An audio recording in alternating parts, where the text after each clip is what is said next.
And we're back. Luke Thomas, Danny Segura, Phoenix Carnivale, and Chuck Minden Hall. Yeah. That's how you say it. Yes. So I am told. Time for After the Beat. This is where we take your questions. You have submitted them using the hashtag #TheMMABeat. We have selected some of them for review. I wish we could do more, but such is life. So without further ado, let us get the first one. I didn't put that one first, but okay. How much did Luke miss Face the Pain on Saturday? Don't forget about this being about me. How much did y'all love the John Malkovich thing? Oh, man. Yes. Is that not That like... was amazing. It's like, this is the thing, people are like, you're going to keep talking about Face the Pain until it dies, until I can take Face the Pain by the hair and drown it in the bathtub and watch it die, I will keep talking about what a scourge on my life that it is. Yes, I will. And this is the point. Look, can you do John Malkovich, Danny, for every pay-per-view? Of course you cannot. But this idea... You can do something. You can do something. This idea is like, I don't even know what we could do. These people who have no imagination, I think it was a lesson that if A, you can do something, and B, anything is probably better. Yeah. Would you agree? For sure. And that promo, like, it gets you excited. Like, it gets you ready to, watch the fights. Yeah. it built up. And everybody tweeting about it, talking about it. It's definitely something, man. And you've pinpointed this issue like perfectly. It's not only that the music's shit, like it sounds horrible, but also it speaks to an audience. Look, if I show somebody that's younger than me, an 18-year-old, Face the Pain, they're like, yo, what is this? Take this off. Put some Kendrick, put some Travis. Yeah. Put something that's popping. Something that's new. You want to bring in new fans? Change the music, man. That's so huge. It's like have you ever been at a party and it's just like some like crazy music? I don't go to parties. I'm old now. That's true. Well, I guess I'll talk to Chuck. Yeah, I go to parties all the time. Party all the time. Well, as well, Phoenix. I'm partying.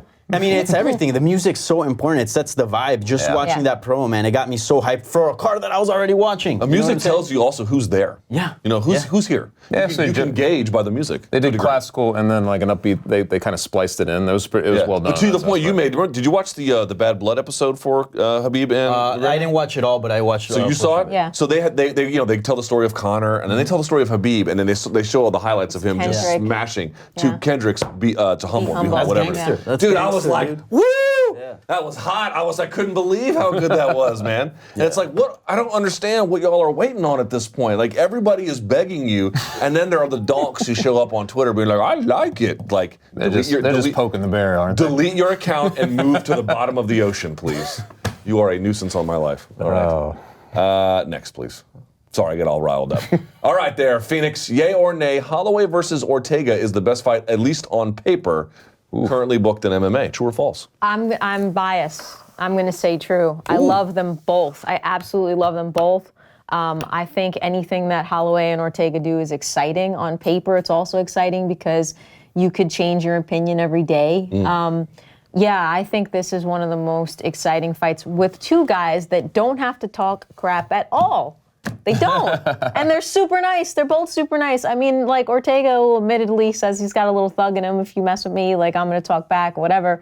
And Max is the same way, too. But generally, it's just an exciting fight for them. And also, the nerve-wracking thing is because of Max's health, we're all a little like, are we sure this is happening? Are we good? Are we cool? That's the big thing for me. But if you just take that aside for a second and you look at that division as a whole and you look at the fact that these two guys belong there, right? Absolutely. I'm 100% into What about you guys? You agree that's the best fight booked on paper? I had to think about it. What else is booked? Yeah, John Jones. That's what I'm trying to think. Well, John Jones, I agree, because that fight is just a rematch of an epic fight. But I wouldn't say that I'm looking forward to that one more than this one. Let me interject, if I may, just to answer the question. So you've got Cyborg with Amanda Nunes. And again, same thing. John Jones fight, Daniel Cormier fight, Ortega fight. You do not have the 135 or 125 pound. So Ortega Holloway is the closest thing I can think of to the Nurmagomedov Ferguson kind of fight, right? Because they're two moments, like where they are, deserve to be there. Momentum's going at each other. I love that kind of setup.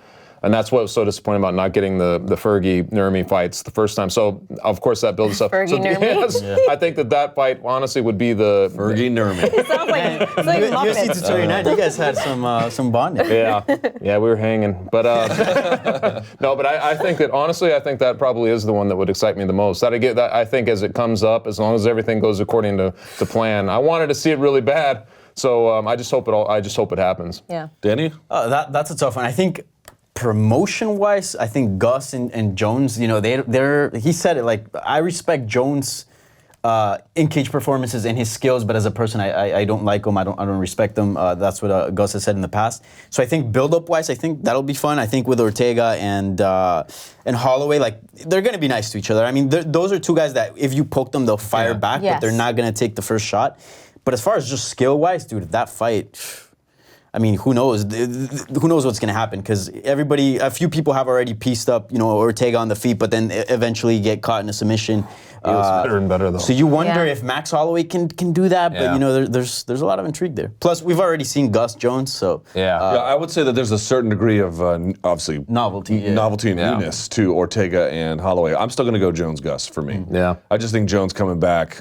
Yeah, that's a big thing. Yeah, it is. It's for me. It's just I don't have a good argument for it. I can only just speak to myself. But that to me seems like the other one's more like, I mean, it's epic in its own way, but it's kind of fight nerdy too. Like you want to see it for reasons that aren't going to belong to casual There's people. No buzz. Yes. You know what I mean? Also, I do feel like there's like a little bit of a black cloud surrounding this matchup, just the way like Holloway withdrew from that fight, and after a while saying he's just starting to feel better. Every fight these days. Every fight has a dark cloud on it. Oh, and we're forgetting the other fight would be Shevchenko and yes, I was going to play that too. That's gonna be fun as well. I don't know. That to me's got that one to me has got a real Mousasi Rory vibe. Yeah, everyone is like, oh, it's real competitive. But the size you're talking about? They've already, I mean, it's not Muay Thai, it's not in a ring, and it's many years later. And believe me, I've stopped doing predictions for a reason. But it's like, I don't know what would be different. Shevchenko should be the prohibitive favorite, and I would be shocked if she loses. Yeah. But I've been shocked in MMA a million times, so what does that mean? True. I hadn't really contemplated that fight a lot, but I can see where you're coming from on that. But by the way, if we end the year with Derek Lewis as champion, you know, Derek Lewis versus Brock Lesnar. Chuck will do this show without his pants. Lauren Murphy tweeted that Derek Lewis should come out to Great Balls of Fire, and that should be his walkout. That would be amazing. Shout out really to Lauren tweeted Murphy. That? Yeah. Oh, that was good. That's a great call. That is good. All right, next.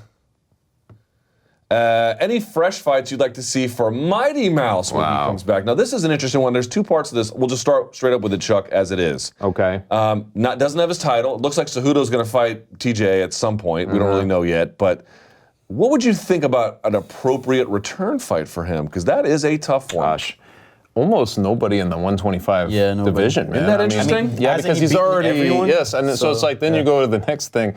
And honestly, man, like guys like Dominic Cruz, because they fought in DC back in the day. You were at that fight, right? In DC? Yeah. Oh, yeah. You think about something like that, and you're like, I'd love to see a fight like that again. Yeah. I'd love to see something like that. So anyone have any ideas for the DJ fight? A good one to come back to? That fight would be good. I would also, Cody Garbrandt, I don't know what's his situation, but we know he weighed just as much as Demetrious Johnson on fight day. So, that makes me think that he could probably cut down to 125. And, if that's the case, that could be a pretty big fight. Yeah. Here's the other part of this conversation I want to have, and the reason why I picked that question, which was one, I was like, man, I don't know who he would fight. And then I began to think, number one, Sergio Pettis bumped up to bantamweight. He's back. He's going to be fighting Rob Font. Tough fight, too, man. Yeah, that's right. Font's a very good striker. Very good striker out of the De La Grade gym. So there's that. Then you've got Cejudo's not even going to be defending his title. He's going to jump to 135. Then on top of that, you had Demetrious Johnson, who was this flyweight allure, and he still is in many ways, but without the title, it doesn't carry the same degree of significance. And streak. And I had this debate on my radio show, which is, imagine you had to make a choice, because the argument, as I'm told, about 165, the super lightweight division, is that the UFC doesn't have enough room. And folks were like, that's not true. It is true. Here's the difference. You could put a 165 division, you could drain both 55 and 70.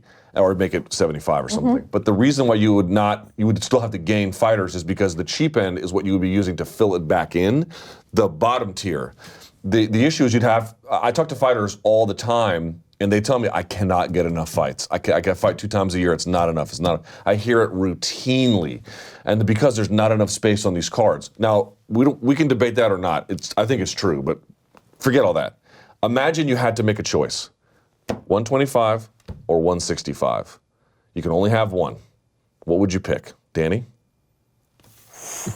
Man, this is a hard question because it is a very easy question.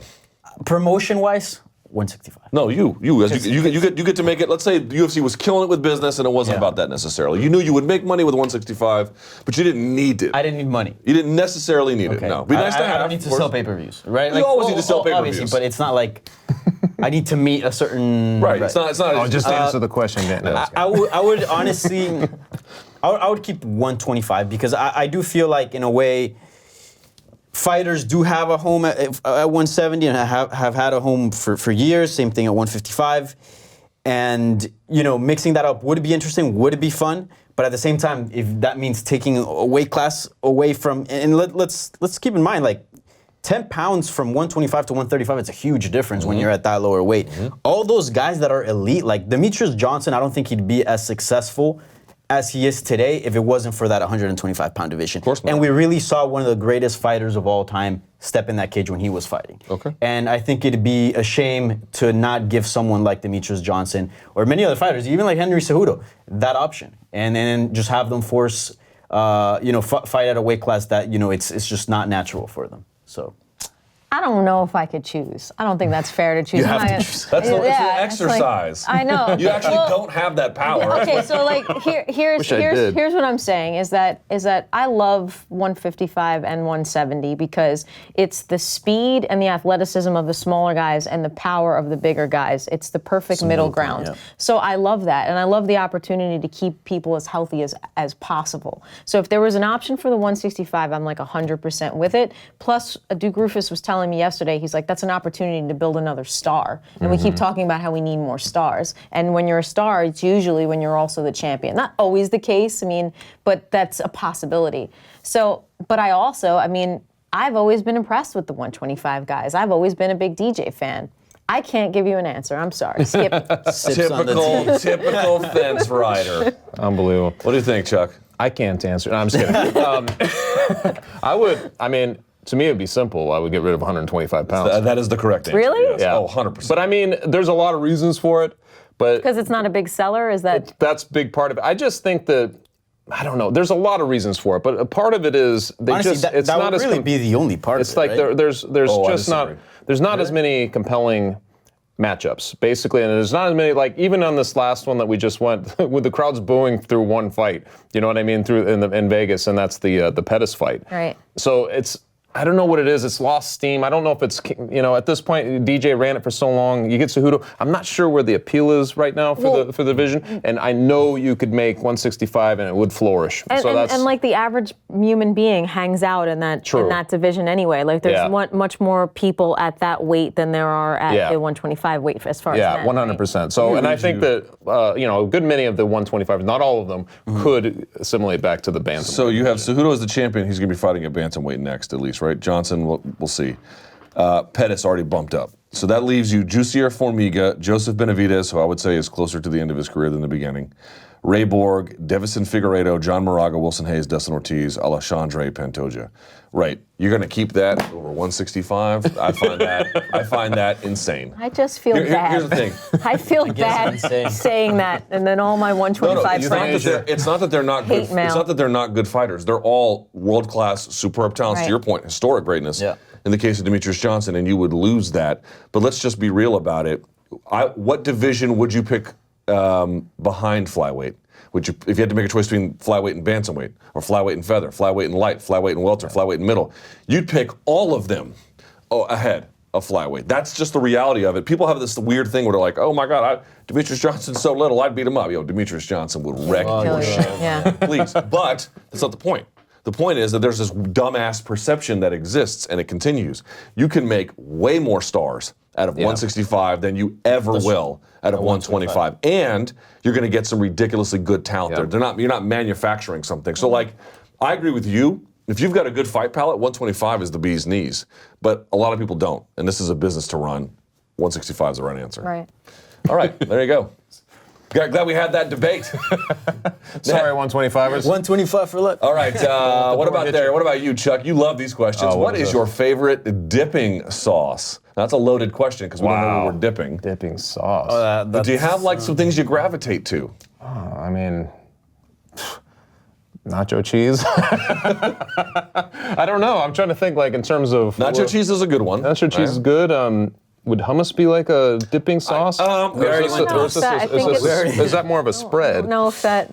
I would, okay, for the Pandora's purposes, box. it's not a sauce, so you can't call it that. Yeah. No, so you can't count hummus. But you dip. You do dip it. So- yeah. What do you think? So you're a nacho cheese guy, right? Yeah, probably that. All right, what do you think, Phoenix? What things you like to dip? I'm half Puerto Rican and half Italian, so olive oil is pretty much on everything. Yeah, Yes. that's a good point. Probably too. marinara, I guess. Marinara's Yeah. a good one for the carbs out there, right? Yeah, that's a good one. All right, olive oil, marinara, and then nacho cheese. I'll go with salsa rosada, the pink sauce. Good, very good answer. this that- To all my Latin Very Americans. good answer. Is this the Colombian monstrosity that is ketchup and mayo put Yes. together? Oh my It's god. amazing. hell It's no. it's delicious. Colombian food is it's amazing. It's amazing, except for what he's talking about, which is garbage. Go try it. Mix a little bit of ketchup, mayo. This fries. is, by the way, Thank me later. Tell me, Send me- tell them I'm telling the truth. It's also y'all's ceviche. It could be. I've had it. In Cartagena, it was ceviche. It could be. Trifling. You can have it. It's delicious. But I mean, there's Trifling food. You dude. can try other ceviche as well. It's like, dude, they make so many good things. They put Honestly, I lime feel on like everything. salsa rosada is more for like I wouldn't have ceviche with it. I wouldn't? wouldn't Okay. have seafood. What would you- It's what would you more have like with it? it's more like fries and more junk food. Okay. See, I've never had it that way. I've only had it in Cartagena where they put it on fish. Nah, And I was like, what you gotta have some fries. Ketchup that and is fish. nasty. Yeah, they put ketchup, mustard. Put it in a burger. Sorry, what am I saying? They put ketchup, mayo, and then lime juice, and so the acid of all of that cooks the fish, and then you eat it, and they love it. And doesn't I'm sound like, bad. I've had better ceviche than this. Anyway, that's the only Nasty. Colombian food I don't like. It's the only one. And You're not living life, man. I know. Wasn't I know. expecting this You're today. messing up. All right, so we had nacho cheese, we had marinara, olive oil, we had trifling garbage juice with this man, and I don't know, it's me. I don't like it. All right, I would say, how do you not have blue cheese on a list of dipping sauce essentials, right? No? Next question. What the fuck? Wait. When you order wings, what do you put on them? Just eat the wing. I mean, I don't like wings. I don't like messy food. yeah. That's more of a man. And you're Puerto Rican and Italian, you don't like messy I don't food? like messy food. You all are worthless. This blue cheese. Yeah, blue cheese, man. I wish Joey Diaz were here. He'd have something to say about this. You guys don't like blue cheese, really? Diaz. All right, what about barbecue sauce? Like as a Barbecue dipping No, sauce, I yeah. don't like barbecue. See, I don't like slathering barbecue. I like it to Yeah, no, dip. I agree with you on that. Yeah. And then, ketchup and mustard, right? Something like that? Yeah. I thought you were gonna say ketchup and mayo. No, I'm not trifling. I'm teasing. I'm just teasing. All right, there you go. Favorite dipping sauce. And it turns out that Phoenix is a communist. I had no idea. All right, what's next? Chuck, you can have this one. John here we Jones go. narrowly beat Gustavsson for the first time around. Do you think, having learned more about each other from the first fight, the rematch will be close again? I kind of went over this a little bit. Or do you think either will have more decisive victory? Let me add a little nugget to this we didn't go over. Remember the last time they had a rematch, John looked way better. Yeah. What do you make of that now? Yeah, I think there's part of that. I also think, if I look back on it, I believe him when he says this, he probably looked past that fight a little bit. I think his head was filled with other stuff. He was partying a little bit back then. He had the sponsors. All the questions back then were about like his sponsors and everything. I think that he just wasn't treating the fight as seriously as he probably should have been. Now that doesn't mean that they won't have a competitive fight, but I do think that he'll be taking this one a lot more seriously the second time through. So I'd be really surprised, honestly, if Gustavsson came out and looked like the guy. If he had the offensive moments he did early, like in the last fight, I'd be a little bit surprised by that. Yeah, we kind of went over it. I should have picked that one. All right. Well, do you guys want to add anything? I think that they're both fighters that evolve. We know that Gus really got better with his wrestling and worked on his wrestling and incorporated that into his game a lot too. We know that John has, gotten on the mats and created some really good jiu-jitsu and got really into it and enjoyed it, even trained in his gi. And, and his striking is always evolving as well. He's a student of the game. So I think we would see two athletes with a whole new bag of tricks. All right. I think it should be close, but I don't expect the same level of competitiveness of the first one. Given a lot of wear and tear for Gus and John Jones, I feel like coming back, he's gonna have a fire under him. Yeah. All right, fair enough. Next. All right, Mr. Segura. That's the same one. All right, now you. There we go, Mr. Segura. GSP versus Woodley to retire 170-pound division. Winner takes welterweight GOAT status. So this came to me, if I can set this up. Yeah. Your question to answer. Michael Chiesa tweeted me, and he suggested, here's what they should do if they make a 165 division. Have Woodley fight St. Pierre at 170, and then when you create 165, after the Woodley St. Pierre fight, then you have 175, kind of like a retirement of that 170. Do you like that idea? Would that even be for GOAT status? That's a big question. Yeah, I love that idea. In fact, the UFC should hire Michael Chiesa to build the promotions for their fights. That's a fantastic idea because GSP's still around. We saw him do whatever he did to Michael Bisping. We saw him being still very competitive, and yeah, it would basically, like, if you're gonna close a division, which would be 170, right? Put an end to it and take out a new division from it. Make it significant. Make a story out of it. Don't just make a fight, right? GSP, the welterweight king against the new welterweight king, which is Tyron Woodley, who's been killing it.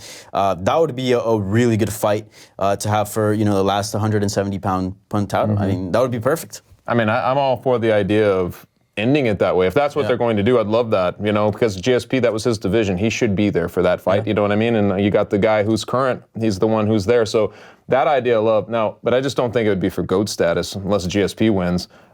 But then again, I'm like, if he beats GSP, I think that would go a long way toward Tyron Woodley, but he'd still have a ways to go, I think. What I would argue, if GSP beats Woodley, he becomes the GOAT. No questions about that. If Woodley beats GSP, then we would have to see what he does at 175. Yeah. Yep. And if he does kill it there and maintains the title there, then I think GSP didn't lose for a decade. You know what I mean? And the way he beat people. I mean, it just. Right now, he's on a different level. That's all. It was a hot potato up until Woodley finally kind of stabilized the division. He hasn't had it all that long. He's looked really good in that Till fight. The way he dominated it, I think he's certainly getting closer to entering a conversation, but he's not there yet, as far as I'm concerned. I think he just has to be more active, stay more busy, be out there a little bit more. But I think, Tyron has not gotten the credit that he deserved because of the matchups that he's had. And after the Till fight, we can talk a little bit more about his stats. I mean, he's really a very capable guy. And I like the GSP matchup because these are two guys that are not only great athletes, but have very high fight IQs. Very high fight IQs. Agreed. They do. So how they would even approach face the fight, and approach each some other people are and like, all of that. we don't have a game plan. Just work on. You work on yourself getting better. These guys would focus every time. I remember the BJ Penn fight. I'll never forget that when he fought at UFC 94, and he wanted to keep BJ's arms up because he wanted to drain his shoulders. You remember this whole thing? He was like, he had very specific things he was doing. That's GSP, obviously. But I feel like Woodley is a chip off that block. Like he literally is a student of the game. He's going to find something about what you're going to bring and exploit it, and impose his will. So to me, they're very similar in that sense. I agree with all that. Good analysis, gang. All right, what's next? Here we go. This is an interesting one. What do you make of the audio, Phoenix, of Conor telling Khabib it's just business when the third round ended? I can't say it any better than Matt Serra said it today on UFC what did he say? Because it was like a mic dropping moment. He goes, "Oh, now you want to tell me that it was just business? Now when we're fighting? Yeah. What? Because I want to calm you down while you're beating me?" So that was what Matt was saying. For me, it was just really almost similar to what Matt's saying. It's so weird to say it then. Why say it then? Did you think that you weren't going to have an opportunity to say it after the fight? Why did you feel the need to apologize to him then? I don't understand the timing of that. Well, you know what I mean? I understand it completely because Khabib is a beast, and you got this guy mouthing you for 15 He's like, minutes. "Hey, I was kidding." I'd be like, in fairness, I gave McGregor that third round. Did you? Yeah. Okay. 10-9. So he did say it after a round where he had done a little bit better. Yeah, but we know McGregor's a very smart fighter. And look, a lot of people are saying this, like, oh, he wanted a way out. I think Khabib was so intense for him. It was way more than a fight. In a way, he kind of wanted to calm him down a bit, right? Maybe. I mean, Eddie Alvarez talked about it, in the lead up to this fight. Like, Conor McGregor makes you feel calm. It makes you feel like you're secure, and then bam, here comes the punch. In a way, I feel like he was trying to, cool him down a little bit. Because, man, an angry Khabib, we saw, that's not it's too little too late, though, huh? What do you think, Chuck? Yeah, I agree with what you're saying. I just think that he was like, hey, man, you've been killing me, yes. That's what it seems like to me. I mean, maybe he knew that the end of that fight was near. You know what I mean? But I think that's right. Yeah. There's a Key and Peele skit. Have you guys ever seen it? Which one? It's so friggin' good. It's an old Key and Peele skit where it's about MMA. And one guy's like, yeah, I'm just going to fight him and see what happens. The other goes, I will take his life from his breath. And he's like, we just fight you, man. Like, this is a joke. You have to look it up. It's like, great, I'll send it to you. I love it. Yeah, same here. But the whole idea is that, some people really think that they could just say whatever they want. And it's like part of the game. And other people are like, no, this is dead serious. My read on this is, I don't think it's fair to call Conor McGregor a front runner in the sense that we have seen him come back, right? So you've seen him tired and come back, but you've also seen him get tired and just stay tired and get finished. Now, some of those were when he was not taking it seriously at 170 with Nate Diaz in the first time. The Mayweather one, I don't really know what to make of the Mayweather one because he was going to lose that no matter what, probably. Yeah. But I do think there's something to be said for the fact, and I made this point before, like everyone wants to clown Paulie. Paulie takes it to like way too far. Oh, he's got no balls. Well, okay, Paulie. That seems a little extreme, bud. What I will say is this, man, for whatever else you want to describe it, dude, when he gets tired, he's a different fighter. People are like, I didn't see him gas. You're right. You didn't see him gas in the sense where he was stumbling around like it was in the first Diaz, or even the second Diaz fight. Yeah. For one reason, it didn't go as long, and two, he was constantly on the defensive. But I think he was drained. He needs zip and pop, and when he has it, oh my God, he will light you on fire. But when that gets compromised, I've said this before, Frankie Edgar gets tired, he goes from here to here. Conor gets tired, he goes from here to here. It's a major drop-off. And I just think he was getting tired. And dude, you know this. When you lock up with somebody and they're more intense than you physically, the rule is you're supposed to match their intensity. Yeah. And after a while if you can match that intensity or not. And your mind begins to tell you cannot match this person's intensity. Yeah. Right. I have felt that and I've been there. Especially when Khabib was head fighting and digging his head in. Yeah, like Conor won the round. Fights, and you're getting controlled and you're peeling a wrist lock and then back again, man, you just know. Conor won that round, but he was dealing with the 2-on-1 with Khabib, and Khabib was just constantly going after him a little bit.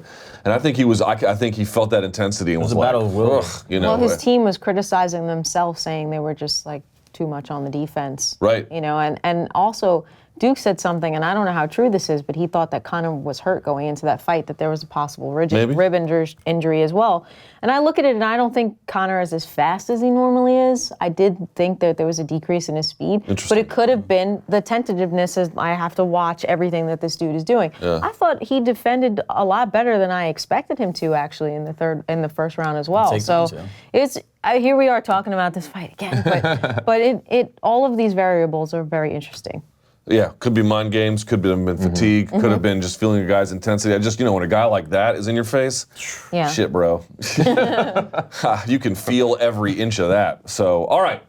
That is it for us. We appreciate you guys tuning in. I believe we will return next week. The overlords here at Vox Media have been cracking the whip. We want more content. And I said, what can I do, folks? I got to be on the road. But we're back now. We're not going to be on the road for a while. In fact, the next big UFC event is going to be in our hometown, so that should be kind of fun. Appreciate you guys tuning in. Always, don't forget to use the hashtag #TheMMABeat. That's it for us. For Chuck, for Phoenix, for Danny, I'm Luke. Hands up, chin down, let them fly. This is the MMA Beat.